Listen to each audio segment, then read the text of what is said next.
Bonjour à tous, j'espère que vous allez bien. On se retrouve aujourd'hui pour le 22e numéro du Zap Exclu TV. Chaque semaine, je partage les vidéos qui ont fait parler récemment sur les réseaux sociaux. Pour ce 22e Zap, vous allez retrouver Ayem qui serait enceinte de son deuxième enfant, Dylan Thierry qui se retrouve encore une fois dans la sauce, Chloé et Ena de l'île de la Tentation qui annoncent leur rupture, ou encore Greg Yega qui est filmé dans un état très inquiétant en soirée. Je vous laisse donc regarder tout ça et n'hésitez pas à liker et commenter cette vidéo pour me soutenir. Merci beaucoup et à très vite pour une nouvelle vidéo. On a une grosse annonce à faire. Ça fait un petit moment que Carla, du coup, elle sent qu'elle a le ventre hyper tendu, beaucoup de contractions. Elle a eu peut-être 40 contractions par jour. Ouais, normalement c'est 10 qu'il faut en avoir. Donc voilà, et hier soir il s'est passé quelque chose qui fait que je vais laisser Carla expliquer et ensuite on vous annonce du coup ce qui va se passer. En gros, genre déjà que 2 jours que je vomis dès que je mange et tout, genre mon appétit s'est grave baissé. Et là à 7h ce matin, genre, je me réveille, on aurait dit que j'étais sur un bateau et j'ai vomi du sang. Et je me suis sentie grave mal, genre j'ai commencé à vomir, à me vider de partout et tout. Et en fait, quand j'ai appelé ma gynécologue et à l'hôpital et tout, apparemment c'est un signe que du coup ton corps il se vide pour préparer le travail quoi, et que du coup ça peut être imminent quoi. Voilà, donc la gynécologue elle a dit comme quoi en gros elle peut accoucher à tout moment, donc ça peut être dans 2 jours, 3 jours, comme une semaine, mais ça va, à mon avis elle va accoucher dans 4 à 7 jours, voilà. Donc on est un peu choqués, moi je suis choqué. Carla elle m'a dit ça tout à l'heure, à 9h du mat, elle me dit ouais Brian, en gros je vais accoucher quoi. En fait j'ai appelé les urgences et ils m'ont dit en général les filles quand elles se vident de leur corps c'est que le corps il se prépare pour le travail quoi. Ouais, donc Carla va accoucher. Mais c'est fou quand même. Heureusement que tu as pu rester avec moi aujourd'hui, tu es parti travailler dehors ou quoi. Ouais. Ayem Nour, enceinte de son deuxième enfant, on te dit tout. Après un premier divorce en 2016 avec l'homme d'affaires Vincent Miclet et un mariage express avec l'influenceur Dylan Thierry en 2024, le ciel semble enfin s'éclaircir pour Ayem côté cœur. En effet, l'ex-candidate de télé-réalité avait confié en ce début d'année être extrêmement amoureuse de son nouveau partenaire, un certain Julien, homme d'affaires qu'elle fréquenterait depuis près d'1 an. Et entre eux, les choses seraient déjà très sérieuses. Selon nos informations exclusives, l'influenceuse de 36 ans serait actuellement enceinte de son deuxième enfant. Une nouvelle inattendue, d'autant plus qu'il y a seulement quelques mois, la maman d'Evin confiait ne plus vouloir d'enfant.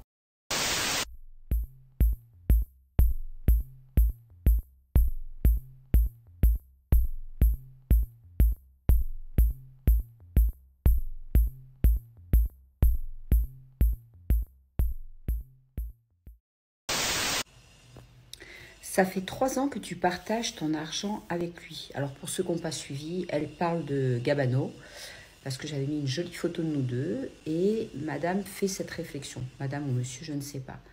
Oui, tu as raison. Effectivement, d'ailleurs, dès qu'on s'est mis ensemble, j'ai ouvert un compte. Tout l'argent que je gagnais depuis des années, j'ai tout reversé là-bas. Imaginez le nombre de zéros qu'il y a. Il m'a demandé, il m'a dit, écoute, si tu te mets avec moi, il faut que tu me donnes 90% de tes revenus. Donc évidemment, j'ai accepté parce que je suis folle amoureuse et que je ne conçois pas les choses différemment. En plus, il est parti avec ma soeur, donc imaginez, il donne tout l'argent à ma soeur. J'ai déshérité mes filles. Voilà, comme ça au moins ça c'est fait. Comme ça, le jour où je décède, c'est lui qui récupère tout l'argent. Trêve de plaisanterie. Tu sais, quand tu te mets en couple avec quelqu'un, il y a des choses, c'est normal de les partager. Donc, nos petits plaisirs personnels, évidemment, on partage. On fait caisse commune. Mais ça, à la limite, je trouve ça tout à fait normal dans un couple. Ensuite, tu sais, mon argent, c'est mon argent. Son argent, c'est son argent. Voilà, ça, ce sont des choses qui ont été établies dès le début. Donc, je ne sais pas si tu es banquière et si tu t'occupes des petits comptes de tout le monde. Mais en tout cas, quoi qu'il en soit, ça ne te regarde pas. Et si demain, j'ai envie de partager mon argent avec mon homme, c'est mon problème, c'est pas le tien.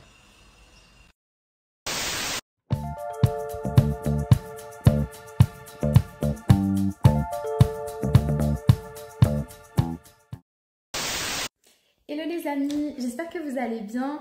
Alors, j'aimerais rétablir certaines choses par rapport à ma rupture avec Ena parce que oui, c'est réel et c'est acté depuis maintenant 1 mois. Clairement, on fait pas ça pour le buzz ou autre, on n'en a pas besoin. Et mon objectif Dans cette vidéo, c'est pas de le dénigrer ou de mal parler de lui. Donc pour tous les haters qui n'attendent que ça, vous pouvez passer votre chemin. Là, je vais vous parler avec mon cœur et en toute transparence, donc j'espère que vous pourrez m'entendre. Vous nous avez découvert avec Ena grâce à l'île de la Tentation. C'est une aventure qui nous a beaucoup challengés, mais qui a au final renforcé notre couple, puisqu'il y a eu une belle évolution par la suite, notamment au niveau de tout ce que je lui avais reproché. Il a fait de réels efforts et donc finalement tout allait pour le mieux entre nous. Seulement voilà, en dépit de toutes les interviews, des lives TikTok, des vidéos où on a essayé de donner une autre image de notre couple, de notre relation, beaucoup sont restés bloqués sur leur jugement de départ, sur leurs a priori, c'est-à-dire que voilà, Ena ne me mérite pas, que je suis trop bien pour lui, qu'il est infidèle, que moi je suis trop amoureuse et dans le déni pour me rendre compte de ma véritable valeur. Enough. En fait, la réalité est bien différente. Et vous le comprendrez à la fin de cette vidéo.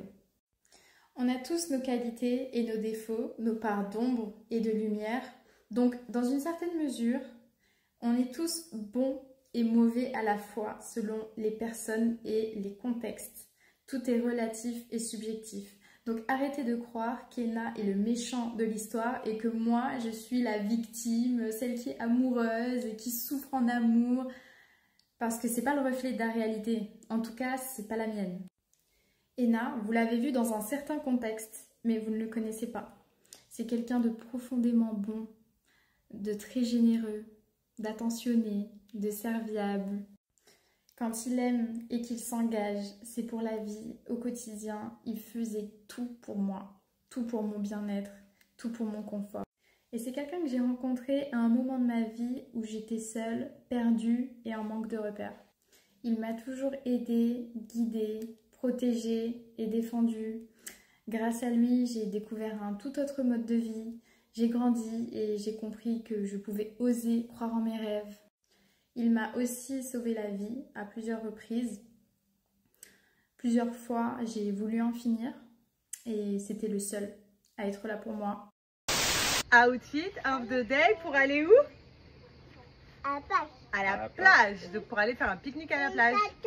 Avec Sandro, oui. Moi j'ai Oui. une chemise, Attends, écoute. chemise en lin Hugo Boss. Ok. Oui. J'ai un short de bain de la marque Nas Swimwear. Je connais pas. Je connais pas. Ben c'est bien, t'as remonté normal. Et ensuite j'ai des plaquettes Hermès. Voilà. Je prends juste quelques minutes pour répondre à certains commentaires comme ça. Lui, il fait de la peine, il est à bout, il n'est pas dans le même délire qu'elle. J'ai le droit aussi, elle le force, ça se voit en parlant de G à chaque fois que je mets une vidéo avec lui. Donc écoutez bien. Et puis c'est vrai qu'un homme discret, heureux, fidèle, eh ben c'est louche. Voilà, pour vous. Hein. Et avec vos messages, on dirait que vous êtes encore plus fatigué que lui en fait. Et je vais vous dire, c'est pas lui le problème. Le problème, c'est vous, parce que j'ai l'impression que vous êtes toujours dans le besoin constant de commenter une vie qui vous appartient pas. Et devinez quoi? Il mange bien, il dort bien et il m'aime fort. Et ça, c'est un truc de fou. Et allez, courage pour les haters. Un jour, je vous le souhaite d'avoir une vie de couple tellement passionnante que peut-être vous allez oublier la mienne. Ah, et petit conseil, diagnostiquez-vous avant de diagnostiquer mon couple. Franchement, c'est un conseil d'amis, les gars. Dylan Thierry a décidé de faire une mise à l'honneur de son arrière-grand-mère décédée hier soir, d'une façon très perturbante, voire problématique. Vraiment, son texte est très gênant. Je cite, « Je viens d'apprendre une triste nouvelle, mon arrière-grand-mère est décédée à l'âge de 96 ans. C'est la vie, mais ce qui me rend le plus triste, c'est qu'elle n'était pas musulmane. Cela reste malgré tout la grand-mère de ma mère, celle qui a permis à ma mère d'exister sur Terre, et donc à moi d'exister. C'est donc un membre proche de ma famille. » Merci pour ces explications du coup. Mais nous n'irons jamais à l'encontre de ce que Allah a décidé pour nous, quoi qu'il arrive, il faut dire alhamdoulilah. Et n'oublions pas ce qui se passe ailleurs, comme en Palestine, où des enfants qui n'ont même pas atteint leur maturité, qu'ils perdent déjà la vie. Alors oui, je suis triste pour ma grand-mère, mais je le suis aussi pour ces enfants et je ne me plaindrai pas de mon sort quand je vois ce que d'autres endurent actuellement. Mais Dylan Thierry, personne t'a demandé de mettre en opposition le décès de ta grand-mère et ceux des Palestiniens. Alors je sais pas vous, mais je trouve qu'il a absolument tout mélangé. Vraiment, je vois pas le rapport entre la mort des Palestiniens et celle de son arrière-grand-mère. Pourquoi placer cette comparaison dans son texte qui met à l'honneur son arrière-grand-mère. Et effectivement, elle n'était pas musulmane et ça peut être très douloureux pour un musulman de savoir qu'un membre de ta famille, un proche, quelqu'un que tu n'est pas musulman quand tu sais ce qui peut lui arriver, notamment dans le châtiment de la tombe ou dans son avenir au paradis. Mais de là à pointer ça du doigt sur son texte où il la met à l'honneur, je trouve que c'est très dérangeant.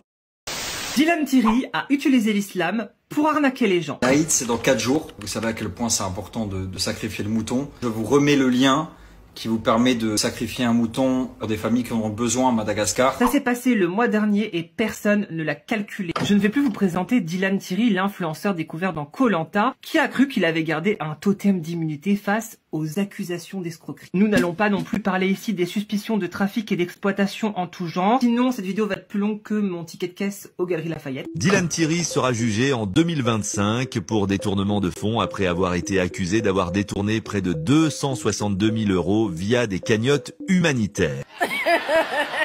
C'est 156 000 € récoltés. On ne sait pas où va l'argent. Les amis, je me suis fait plaisir chez Massimo Dutti. Si nous allons parler, tenez-vous bien, de sacrifice de moutons.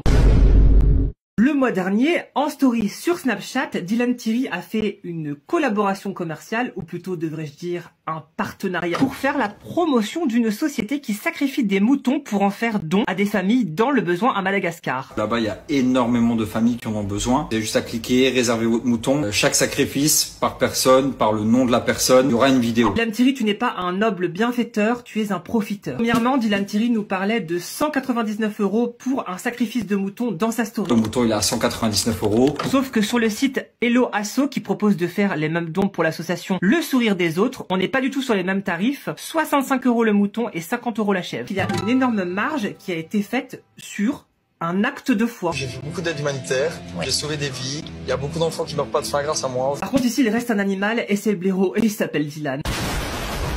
Le site internet qui était promu par Dylan, nommé kurban.fr, est très intéressant. Les conditions générales de service nous renvoient vers une société du nom de Stratum LLC, située aux États-Unis, dans le Wyoming. Rien à voir avec Madagascar, rien à voir avec la France, rien à voir avec les moutons.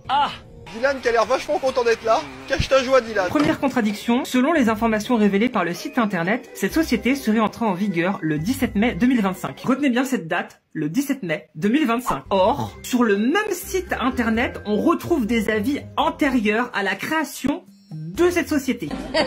Des témoignages écrits par des donateurs satisfaits qui remontent à 2023. On est donc sur un voyage spatio-dimensionnel temporel offert par l'agence de voyage Dylan Thierry. D'ailleurs, ce qui est drôle, c'est que la société Stratum, elle est aussi déclarée en France, mais autant que vente sur catalogue spécialisé. Pourquoi avoir mis sur le site officiel une adresse qui vient du Wyoming et dont la société n'a absolument, mais absolument rien à voir? Tout ça sans l'énorme puzzle à base de magouilles. Plus drôle encore, mes recherches approfondies nous font découvrir qu'en réalité, ce site internet a été créé, tenez-vous bien, le 18 novembre 1999. Selon les bases de données de Bouygues Télécom, l'ADSL est apparue en France pour la première fois à la fin de l'année 1999. Ça veut dire que à peine l'ADSL créée, ce site internet existait déjà et Dylan Thierry proposait déjà de sacrifier des moutons. Troisième problème, cette affaire est un véritable casse-tête. Il y a eu un autre influenceur à faire ce type de story pour un autre site de dons pour l'Aïd qui s'appelle Udia. Et ce site, il a exactement le même logo. Et il propose, surprise, le même service de don. Alors là, vous allez me dire, il y a un gros problème. Il y a un site qui a copié le deuxième. Écoutez bien jusqu'au bout. Et comparez les datas de ce premier site internet aux datas du deuxième site internet. Devinez quoi, ce deuxième site internet, il a été créé à quelle date? Le 18 novembre 1999. Quelle adresse physique et quel nom retrouve-t-on derrière la création de ces deux sites internet? Un certain Simon, situé dans le 20e arrondissement de Paris. Exactement les mêmes coordonnées. Sur le deuxième site, on retrouve le nom de Monsieur Simon avec un numéro de tirette. Déclaré cette fois-ci autant que conseil pour les affaires et autres conseils de gestion. Je sais pas pour vous, mais je trouve que ça sent très mauvais. Vraiment, mais vraiment très mauvais. J'aurais dû prendre une meilleure douche. Et vous savez quelle est la preuve ultime? Depuis que quelques internautes ont commencé à se poser des questions sur la collaboration de Dylan Thierry, les mentions légales du site Kurban ne sont plus cliquables.